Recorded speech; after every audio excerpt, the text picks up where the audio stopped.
Welcome back to another episode of Light Beer, Dark Money. I'm Sean Noble. And I am Chris Clements. Sean, you're back. I'm back. And you're back. I'm back. We're back together. You were gone last time. I know. And I was gone the 2 times before that. I know. 2 weeks Gosh. before that. It's amazing. Well, I mean, I don't speak any German, but I mean, you're or Italian or French, so I can't greet you appropriately. That's okay. And all the we did. As Alyssa was on the podcast last week with me, we went England, France, Germany, and we went to Cannes. Cannes.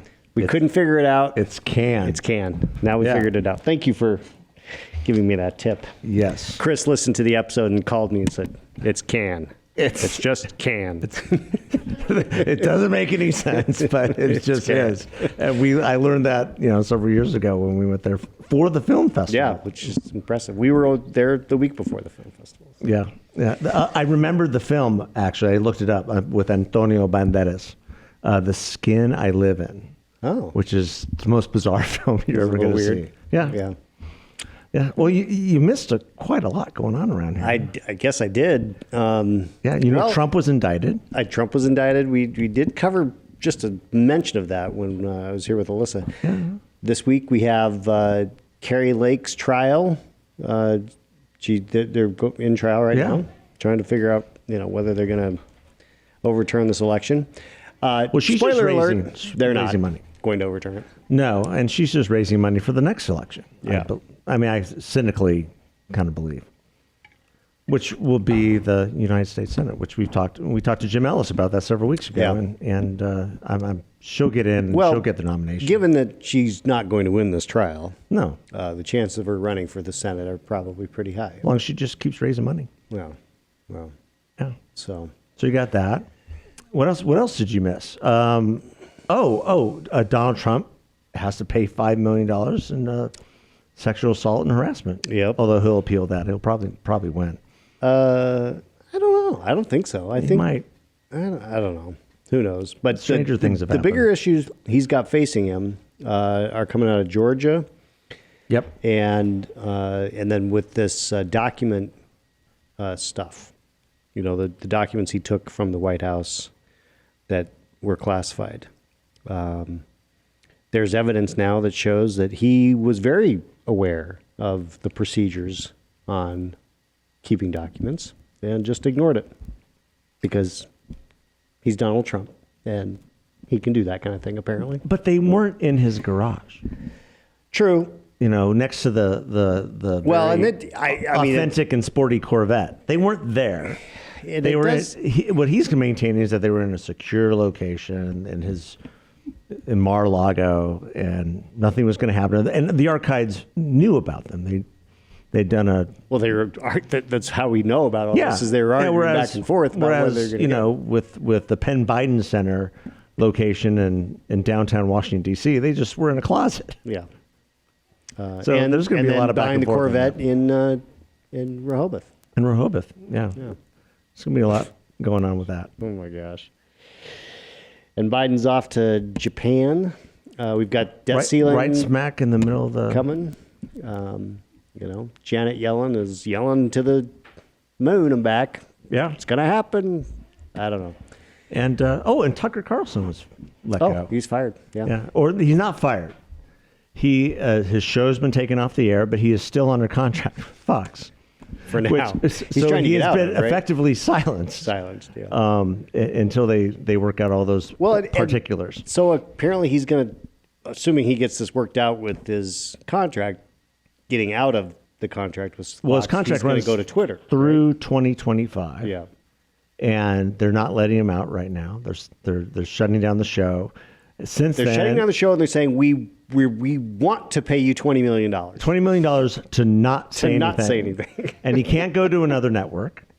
He can't be on any other platform, but Twitter's an open platform to where, he can probably monetize that if he just does the same type of show. But can he monetize it to $20 million? Well, that remains to be seen. I don't know, man. If I'm Tucker, I'm cashing that check and I am taking a long vacation. Yeah, with something like the Durham report being released this week that implicates a huge swath of the Biden and Obama administration and so much wrongdoing, it's hard to even fathom. I have to admit, I missed a Tucker monologue. I think it would have just been hilarious. Yeah, I'm sure. Yeah, I'm sure. But and their ratings, I mean, they've Fox News kind of pulled a Bud Light in some respects. Their ratings are in just in free fall.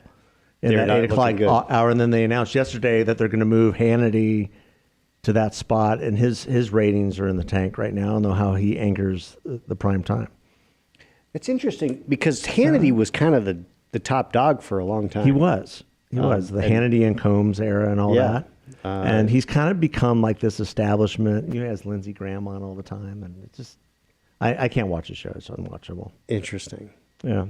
So you've missed a lot. It's so interesting how you watch the evolution of these guys. Hannity was a radio guy first. Yeah. His radio show is actually listenable. Is it still listenable? Yeah, I think so. I think he's just more relatable in his radio show. He seems so just uptight and on the TV, and he kind of flubs a little bit, and he's not funny, he's not amusing, and he's very confrontational. I've always found, and so I don't watch that part of the. I used to just turn it on just to watch Tucker's monologue and then shut it off. Yeah, I haven't watched Fox News outside of the 5. See, I don't even watch that. On occasion. I mean, I just don't. I don't watch live TV other than sports. I don't watch TV. Well, and then our Dodgers are doing quite well. Yes, now. they are. Yes, they Finally, they figured out that middle part of the lineup. Yeah, a little bit. Yeah, that was a big question mark in April. Yes, it was. So yeah, lots going on. We'll have plenty to cover over the next few weeks.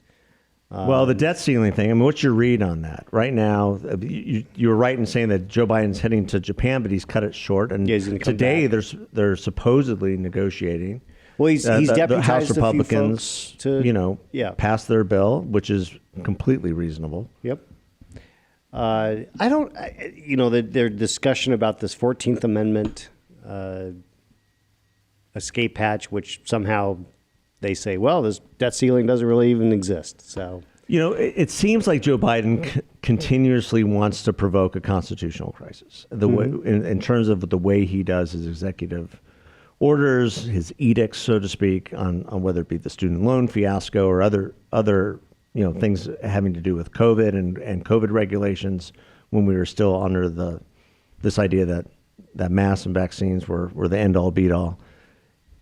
And every single time it gets shut down by a court, every single time. And provoking a debt ceiling constitutional crisis with the 14th Amendment doesn't seem to be advisable. Especially going into an election year. Well, and I think it sends the markets into kind of a... Well, and I read an article, I think 2 days ago, that really is what's pushing the Biden team to get something done and to meet Republicans halfway and to get something done in the next, 4 or 5 days, is the downgrading of our debt. Mm-hmm. Right now we're at AA status, and for us to be downgraded to double or double B, or in the B range, I mean, then you're talking Venezuela and Argentina. Yikes. That would not be good. Everything would be in chaos. Yeah, it would be in chaos. So, and that's not a reflection so much of the debt ceiling. That's even more so a reflection of how much spending. That's the spending problem. Is how much spending is in the marketplace, how the inflation issues, which is, too many dollars chasing too few goods. And he's caused this crisis by virtue of his policies. Yeah, 100%. Well, and he is really, really unpopular, but he's running against a person who might get the nomination who's even more unpopular. It is a race to the bottom. It is really a race to the bottom. It is astounding to me that there's a chance and maybe a likelihood that we're going to face a Trump-Biden rematch. The battle of the dinosaurs. I mean, this is craziness. It is absolute craziness. Yeah, one who, just is enthralled by chocolate chip ice cream. And that's how you get him to a meeting. And the other one who can't stop chasing skirts. Yeah, apparently. I mean, it's nuts. What's very interesting to me, I was thinking about this yesterday. The bench for the Republican side is deep. We've got some great candidates. Yeah, it is deep. Any of them could be phenomenal presidents. And if you look at the Democrat side, I feel like it's pretty thin. It's Kamala. Kamala? And there's Buttigieg? I mean, Newsom? Gretchen Whitmer? I mean, these are not Cory Booker. These are not the level of folks that Cory you have. Booker, like, where's he been? I don't know. Preparing to run for president, I guess. Really? I don't know. But you've got DeSantis and Nikki Haley and Tim Scott and Asa Hutchinson. And, I mean, there's just a bunch that aren't thinking about running for president who would make great candidates for president. You know, you could bring Ted Cruz or Marco Rubio. You know, there's a plethora of good talent. And we don't need Trump to win. No. In fact, we will probably lose.